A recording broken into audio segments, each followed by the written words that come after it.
রোজা আর সহ্য করতে পারছে না আমার বাচ্চারা। রোজা থাকতে থাকতে ক্লান্ত হয়ে গেছে, খাওয়ার জন্য চুলার উপরে উঠে বসে থাকছে।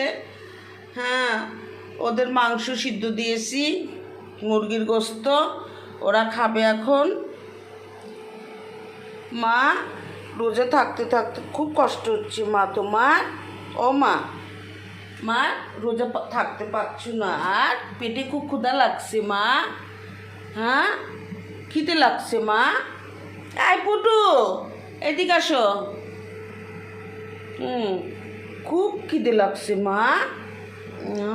আরে পুটু রে, আয় দেখি, মাংস সিদ্ধ দিয়েছি, কেবল বলক আসলো। এখন অপেক্ষা করো সোনা, অনেক দেরি হবে মা। সিদ্ধ চাপাইছি। পুটুকে বলো, ছেলেকে বলো যে পুটু রান্না করছি, তুই ধৈর্য ধর। খুব ক্ষুধা লাগছে। হ্যাঁ, রোজা আর করতে পারছো না মা। রোজার দিনে না খেয়ে থাকা লাগে দিনে। তাকায় তাকায় দেখতেছে কখন মাংস হবে, কখন মা খেতে দিবে। ও মা, মাগো দেখি। ওদের জন্য মুরগি সিদ্ধ চাপাইছি। আসলে রোজার মাছটা প্রাণীদের একটু খাওয়ার কষ্ট হয়, তারপরে আমি সকাল সকাল ভাত করে রাখি, মাছ সিদ্ধ করে ফ্রিজে রেখেছি। এখন সন্ধ্যার সময় ওদের মুরগি, গোটা একটা বড় মুরগি সিদ্ধ করে দিচ্ছি। এখনো ভালো মতো সিদ্ধ হয়নি। ও মা, মা তুমি ইফতার করবা মা, মুরগি দিয়ে ইফতার করবা মা। হ্যাঁ, ইফতার খাবা মা। হ্যাঁ, কথা বলো, নালে দিব না। যাও যাও যাও, দিব না। যাও, তোমাকে দিব না, টুলুকে দিব, পুটুকে দিব। দিব না, খেতে দিব না, যাও। আমি মুরগি যখনই ফ্রিজ থেকে বের করি, ওরা কি করে বুঝে ওদের মুরগি মা জাল দেওয়ার জন্য রেডি করতেছে। হ্যাঁ, দৌড়ায় এখানে উঠে এসে বসবে এই ফাঁকাটায়। আর ওই দেখো দূরে চুলায় রান্না হচ্ছে সিদ্ধ।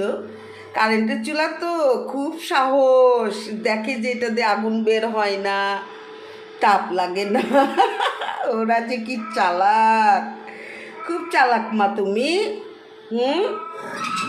ও মা, তুমি খুব চালাক। আমাদের বাবু, ছোট্ট বাবু, পায়েসের ছেলে। মা, সিদ্ধ হলেই দিব সোনা। আরও সবাইকে ডাক দাও, বিল্লু তোমরা আসো, রোজা করো। মা দেখো বড় মুরগি জাল দিচ্ছে আমাদের জন্যে, সিদ্ধ করে দিবে, তোমরাও খাবা। হ্যাঁ, রোজা থাকবা, সারাদিন উপোস থাকবা, আর সন্ধ্যার আগে চলে আসবা বিকালে। দাওয়াত দাও, দাওয়াত দাও, বলো আসতে, বিল্লুদের আসতে বলো মা, বলো। এই ছেলে, বিল্লুদের বলো আসতে, বলো আসতে, বলো যে বিল্লু তোমরা আসো, সবাই মিলে খাবো। বলো বলো। ও আচ্ছা, বললো আসতে।